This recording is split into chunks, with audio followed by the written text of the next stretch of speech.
Hi everybody, sorry for the dark intro here. We're actually just starting to go on vacation. We're going from Midland, Ontario, all the way to Prince Edward Island. Stay tuned, we're gonna stop at the charging stations and we're gonna let you know what the experience is like. We're gonna travel almost 2,000 kilometers on this trip. Well, stay tuned. Okay, we're at our first charging stop on this route. We went to the Odessa en route stop on the 401. We're just outside of Kingston, Ontario.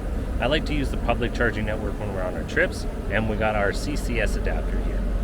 Okay, so with this charger, it's got a fairly short cord. You have to plug the adapter in first. Okay, so we got the card plugged in. We just tap the RFID card here. Authorizes payment. Okay, so we moved charging stations. Let's focus in here. 122 kilowatts. This is what I would expect to see at this charge percentage. Okay, we're currently charging at 126 kilowatts. We might stay here for quite a while and get a high charge, or we might do another stop. That depends on what happens here. Luckily, you can look at the rest of your trip along the way, and it will plan your supercharger stops along the way, which is pretty cool. And as you're charging, you can actually see the estimates change. So this is a real-time estimate showing where you're going. And we got a couple of options here. We can choose another supercharger along the way, or I can just go on to PlugShare and find something else in the area. We're going somewhere interesting. We're going to a place called Madrid in Quebec. It is another supercharger location, but this one has a dinosaur park, so this might be a good place to stop and have some fun.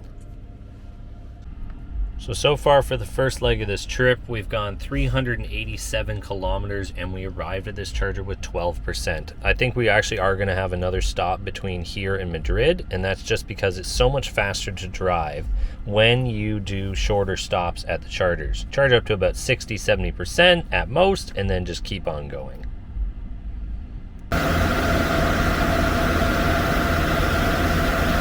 We're all done here. We spent about 39 minutes. A little extended stop just so we wouldn't have to stop again.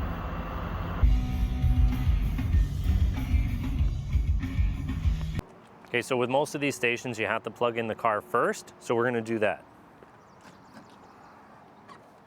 And with the CCS adapter on a Tesla, you actually have to hook it up to the CCS station first before you plug it into the car. Make sure it's nice and straight and plug it all the way in, because these have two different lock styles on them. This one actually does the lock in the charging handle. That's the CCS standard, but the Tesla standard, or the North American charging standard, actually does the lock side on the car. So these two have to work together. You plug it in here, it shows the lock, and then this pin here tells the charger it's ready to go.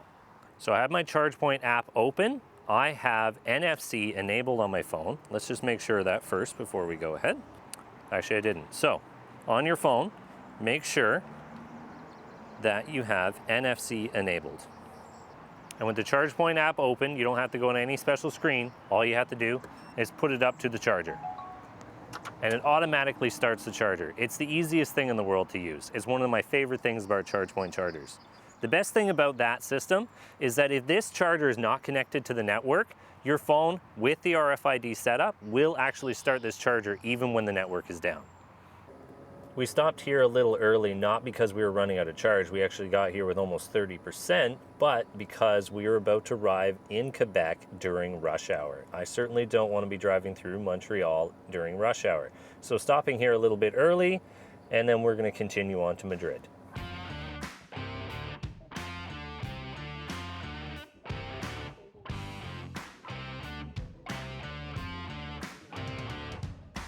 Okay, we're at our next stop in Madrid. This was actually recommended on social media because we're gonna check out the dinosaurs while we're here. But first, let's get this flow charger set up. First thing you have to do is you actually have to plug in the car here, do your adapter, get it set up to the car, locked in, and without wasting too much time, throw your card on the machine and we'll let it do its thing.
Okay, now we're in Quebec City. We don't need a fast charge here, so we're just going to use a level 2 charger.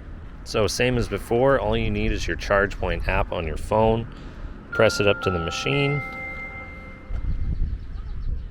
And for this one, you actually pay at the machine first, and then you plug it into the car. And there you go.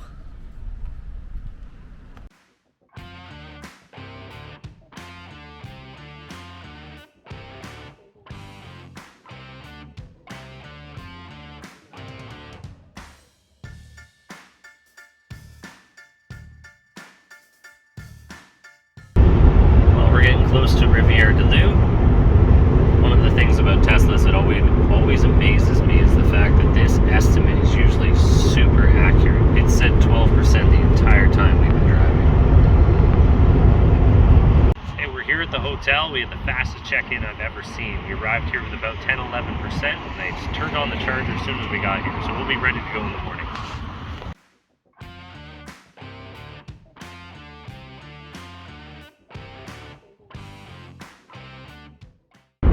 $29,998, $29,999, 30,000 kilometers. It's over 10,000 kilometers of road trips in this car so far. Woo!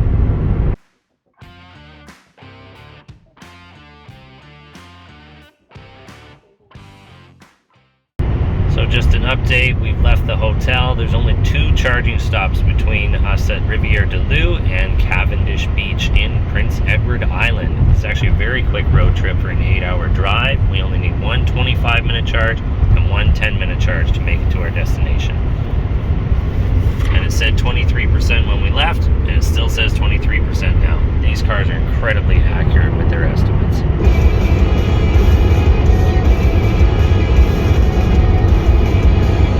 I had a couple of comments on the channel talking about autopilot. So this car comes with basic autopilot. There's no enhanced autopilot or full self-driving. So it uses the 3 cameras up here by the mirror in order to judge distance by using depth perception. It's got a short, a medium, and a long range camera. This is absolutely perfect for road trips, 2-lane highways, and such like that, because it takes the fatigue off while you're driving. It steers around the corners. You still have to keep your hand on the wheel, keep slight pressure on there, but it takes you less thought in order to do things that you're doing on the road. You don't have to constantly be correcting the steering wheel, and you don't have to think about your speed or distance between cars. So it allows you to look at things more clearly. You're able to look around you a little safer because you have a second set of eyes on the road. You're always in control of the car, and there have been times where I've noticed cars ahead of the vehicle in front of me stopping, and I've reacted before the car has. So just keep that in mind if you're using autopilot this way. But it is a very useful tool when you're going for a long drive. Just mention one thing with the navigation here. The time does change itself, so it does make up for time changes as you go over the time change. It was a little bit slower than our cell phones, but just trust the fact that it is going to change as you go through the provinces.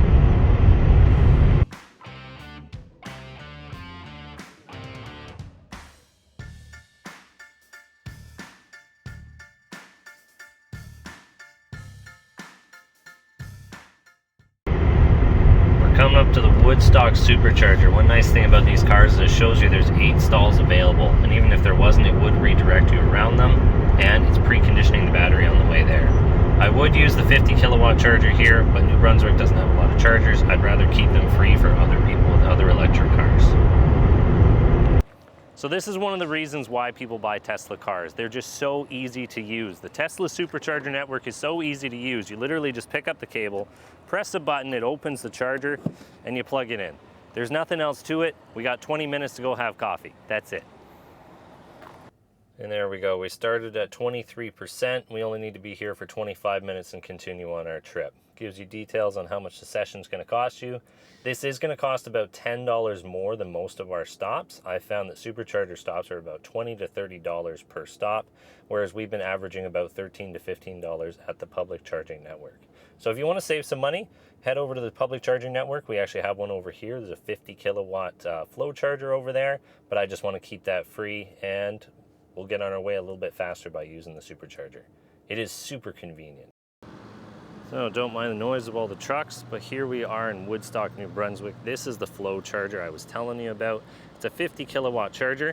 We used it the last time we were here. We know it works well, but one thing you gotta keep in mind, when you're charging up at a 50 kilowatt charger, it will actually cost you more money and take longer to charge because they still charge the same rate per hour here in Canada when you use one of these chargers versus 100 kilowatt. But it's your only option in the area, so you have to use it. Well, there we are. We're all done charging. Let's head on our way. Barely had time to head to the bathroom. Okay, now we're in Salisbury, New Brunswick. Again, we decided to leave the fast charger free for the other cars, so we're going to use another Tesla supercharger. Easiest thing in the world. Love this system. Just plug it in. About 25 minutes we'll be done. We'll head it on to PEI next. And that's our final stop in this adventure.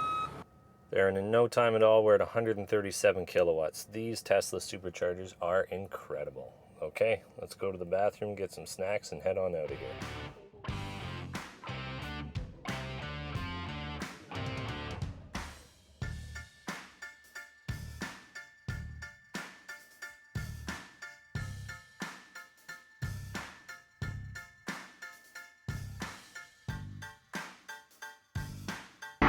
Okay, and we're in Moncton, and we're gonna stay at this restaurant called Galactus.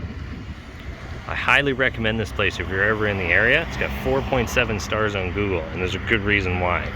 We ate here 2 nights in a row last time we were here. This place is incredible.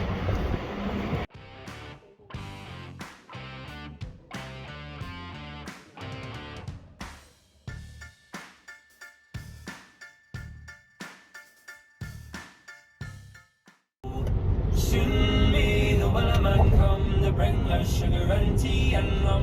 One day when the tonguing is done, we'll take our leave and go.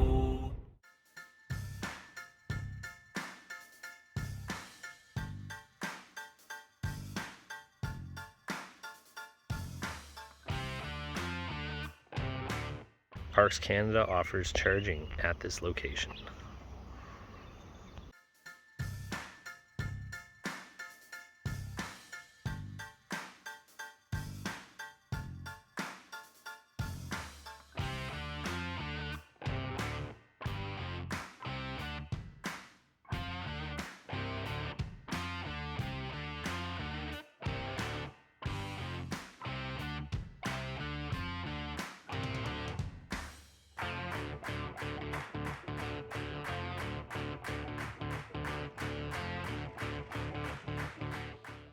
Just to give you an update on our trip so far, going to PEI, we have used 358 kilowatt hours of energy, 2,164 kilometers we've traveled so far.